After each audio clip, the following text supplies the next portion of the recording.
নমস্কার, শিব শক্তি অ্যাস্ট্রো চ্যানেলে সকলকে স্বাগত জানাই। আশা করি সকলে আপনারা ভালো আছেন, ভালো থাকুন, সুস্থ থাকুন। আজকের ভিডিওর মূল আলোচনার বিষয় হচ্ছে বৃষ রাশিতে বৃহস্পতিদেব এবং শুক্রদেব গোচর করছেন এবং সেই সঙ্গে দুই গুরুর সহায় অবস্থান থাকবে মূলত 23 দিন, যার ফলে কুম্ভ রাশি এবং লগ্নের জাতক জাতিকাদের কেমন যাবে সেই নিয়েই আজকে ভিডিওতে পুঙ্খানুপুঙ্খ আলোচনা করব। সেই সঙ্গে থাকছে নাক্ষত্রিক বিশ্লেষণ এবং সেই সঙ্গে প্রতিকার।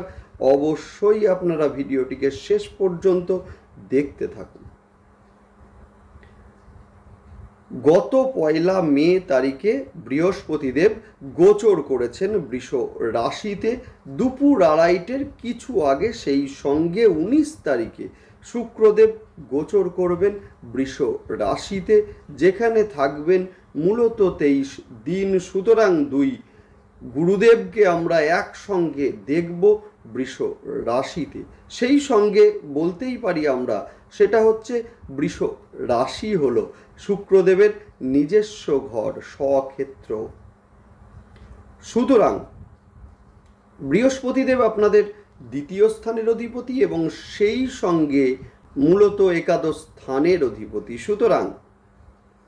সুতরাং একাদশ স্থান আমাদের সাকসেস, আমাদের স্বপ্ন পূরণের জায়গা। সেই সঙ্গে দ্বিতীয় স্থান হচ্ছে আমাদের অর্থের জায়গা। সুতরাং বলতেই পারি যে মূলত এই সময়ে অর্থের আগমন, সেই সঙ্গে যারা বাড়ি, ফ্ল্যাট, জমি ইত্যাদি ক্রয় করতে চাইছেন এদের ক্ষেত্রে যথেষ্ট শুভ সময় এটা।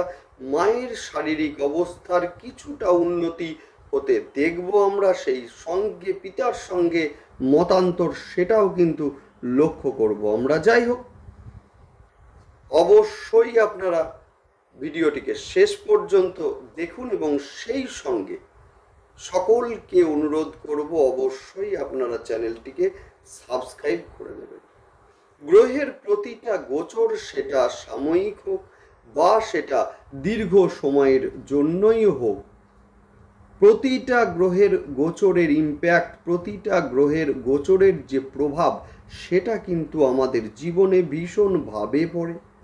যে কোনো সিদ্ধান্ত নেওয়ার আগে গ্রহের গোচর বিশ্লেষণ এটা কিন্তু ভীষণ জরুরি। সেই কারণে যে কোনো সিদ্ধান্ত নেওয়ার সময় অবশ্যই কিন্তু গ্রহের গোচর বিশ্লেষণ করে তবেই নেওয়া উচিত। এতে কিন্তু আমাদের ভুল হওয়ার সম্ভাবনা ন্যূনতম।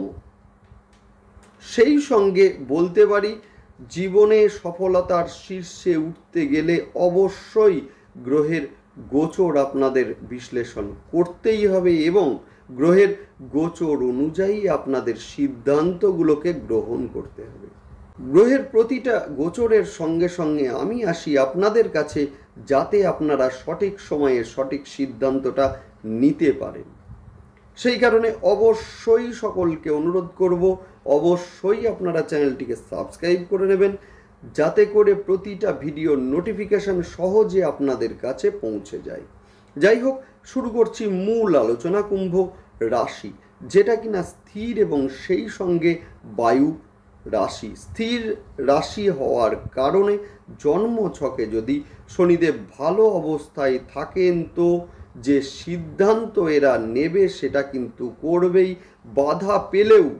বাধা পেলেও কিছুটা হয়তো দমে যায়, তারপরে আবার নতুন উদ্যমে শুরু হয় মূলত কর্মযজ্ঞ।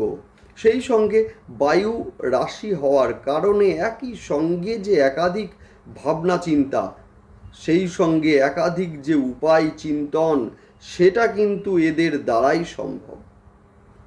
শনিদেবের অধিপতি হওয়ার কারণে এরা মূলত কর্ম বিশ্বাসী হয়ে থাকে। বাইরে থেকে এদের দেখলে অনেকটা রক্ষণশীল বলে মনে হলেও আধুনিকতা অথবা প্রযুক্তি এগুলোকে কিন্তু এরা গ্রহণ করতে পারে। অভিনব কিছু চিন্তা, অভিনব কিছু ভাবনা, যেগুলি কুম্ভ রাশির জাতক জাতিকাদের মধ্যে দেখা যায়। 12 বছর পরে বৃষ রাশিতে শুক্রদেব এবং বৃহস্পতিদেবের যুতি 1 মে বৃহস্পতিদেব গোচর করেছেন বৃষ রাশিতে দুপুর 2:30-এর কিছু আগে। সেই সঙ্গে আমরা দেখব 19 তারিখে শুক্রদেব গোচর করবেন বৃষে, যে বৃষ রাশি হচ্ছে শুক্রদেবের নিজস্ব ঘর, স্বক্ষেত্র। সুতরাং 2 গুরুর যুতি, যার ফলে কুম্ভ রাশি এবং লগ্নের জাতক জাতিকাদের কেমন যাবে। বৃহস্পতিদেব আপনাদের একাদশ এবং সেই সঙ্গে 2য় স্থানের অধিপতি গোচর করেছেন বৃষ রাশিতে, যার ফলে 2য় স্থানে বসে আছেন রাহুদেব।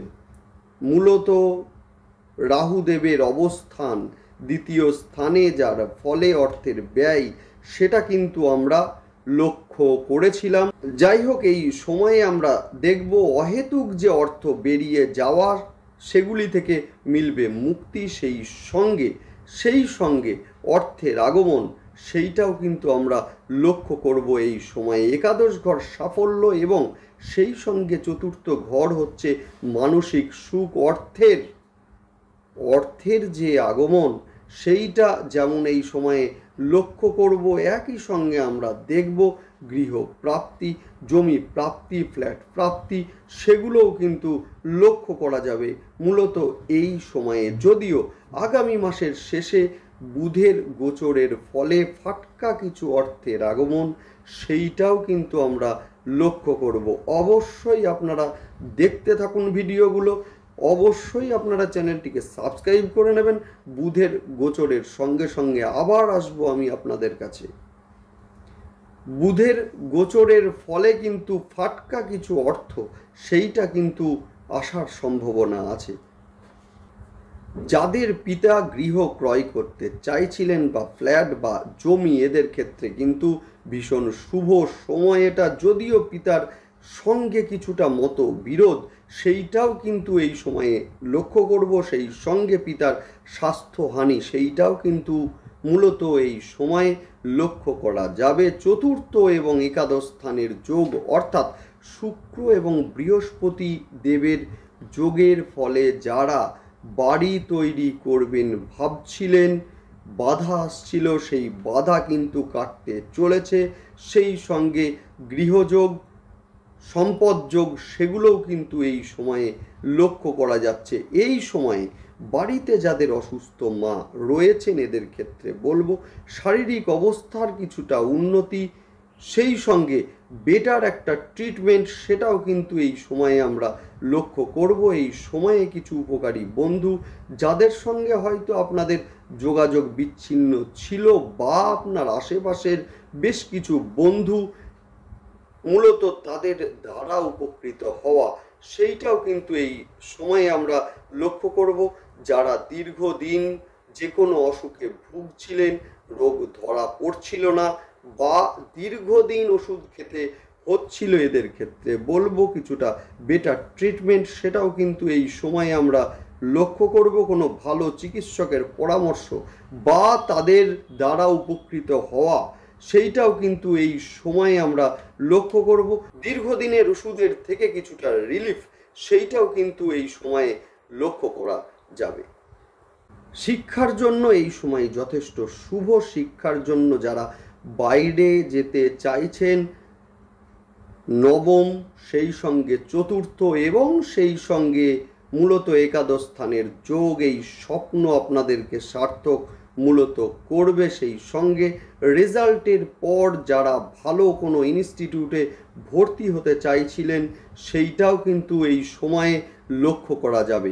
বৃশ্চিকে রাহু এবং মঙ্গলের যে দৃষ্টি, যার ফলে কর্মের ক্ষেত্রে কিছুটা চাপ, সেই সঙ্গে শত্রুতা প্রকাশিত হওয়া সেগুলো চলছিল। এবার কিন্তু বৃহস্পতি এবং সেই সঙ্গে শুক্রদেবের দৃষ্টি সেই চাপ থেকে, সেই শত্রুতা থেকে আপনাদের এবার বের করে আনবে।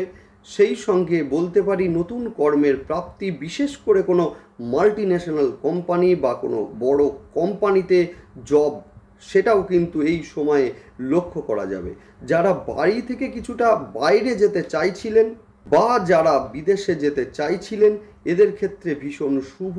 সেই সঙ্গে বলবো যে বাইরে যারা আছেন বা বিদেশে যারা আছেন, বাড়ি করবেন ভাবছেন, এদের ক্ষেত্রে ভীষণ ভীষণ শুভ এই সময়। সন্তানের ক্ষেত্রে যাদের বাধা আসছিল বা মিসক্যারেজ হচ্ছিল, এদের ক্ষেত্রে কিন্তু দ্বিতীয় সন্তানের সম্ভাবনা ভীষণ ভালো, ভীষণ ভালো। সন্তানের ক্ষেত্রে কিছুটা অন্যমনস্কতা, কিছুটা অবাধ্যতা, কিছুটা জেদ, সেটা এই মাসে থাকলেও বুধের গোচরের সঙ্গে সঙ্গে সেই জায়গাটা অনেকটা শুভ হবে। নেক্সট আলোচনা করব নাক্ষত্রিক বিশ্লেষণ। ধনিষ্ঠা নক্ষত্রের জাতক জাতিকাদের বলবো এই সময়ে যোগাযোগ বা কমিউনিকেশনে কিছুটা সমস্যা তৈরি হতে পারে। আপনি বলতে চাইছিলেন এক আর মানুষ বুঝবে আর এক। সেই সঙ্গে বলবো এই সময়ে কর্মের মাধ্যমে আয় বৃদ্ধি, সেইটাও কিন্তু লক্ষ্য করা যাবে। নেক্সট আলোচনা করব শতভিষা নক্ষত্রের জাতক জাতিকাদের ক্ষেত্রে এই সময়ে ব্যয় কিছুটা বাড়তে লক্ষ্য করা যাবে, তাই আয়ের সঙ্গে ব্যয়ের একটা ব্যালেন্স সেটা কিন্তু রক্ষা করা উচিত। সেই সঙ্গে বলবো কর্মের চাপ বেশ কিছুটা বাড়তে লক্ষ্য করা যাবে। পূর্ব ভাদ্রপদ নক্ষত্রের ক্ষেত্রে বলবো এই সময় ভীষণ ভালো তাদের ক্ষেত্রে, যারা বাড়ি করবেন ভাবছেন বা বাড়ি বা ফ্ল্যাট কিনবেন ভাবছেন, এদের ক্ষেত্রে কিন্তু ভীষণ শুভ সময়, আয় বৃদ্ধি পাবে।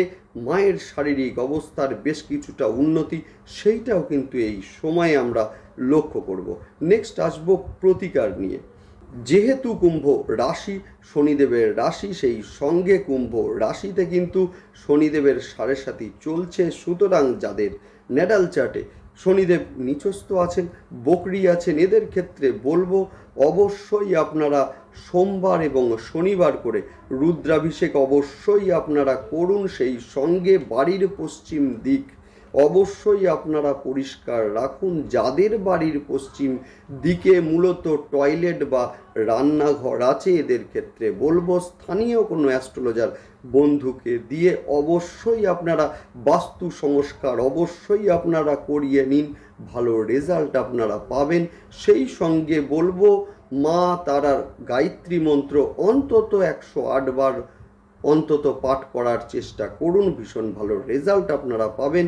সেই সঙ্গে প্রতি বৃহস্পতিবার স্নানের জলে সামান্য কাঁচা হলুদ দিয়ে স্নান করুন, দুর্দান্ত রেজাল্ট আপনারা পাবেনই পাবেন। যাই হোক, ভালো থাকুন আপনারা, অবশ্যই আপনারা চ্যানেলটাকে সাবস্ক্রাইব করে নেবেন। সুস্থ থাকুন, দেখতে থাকুন।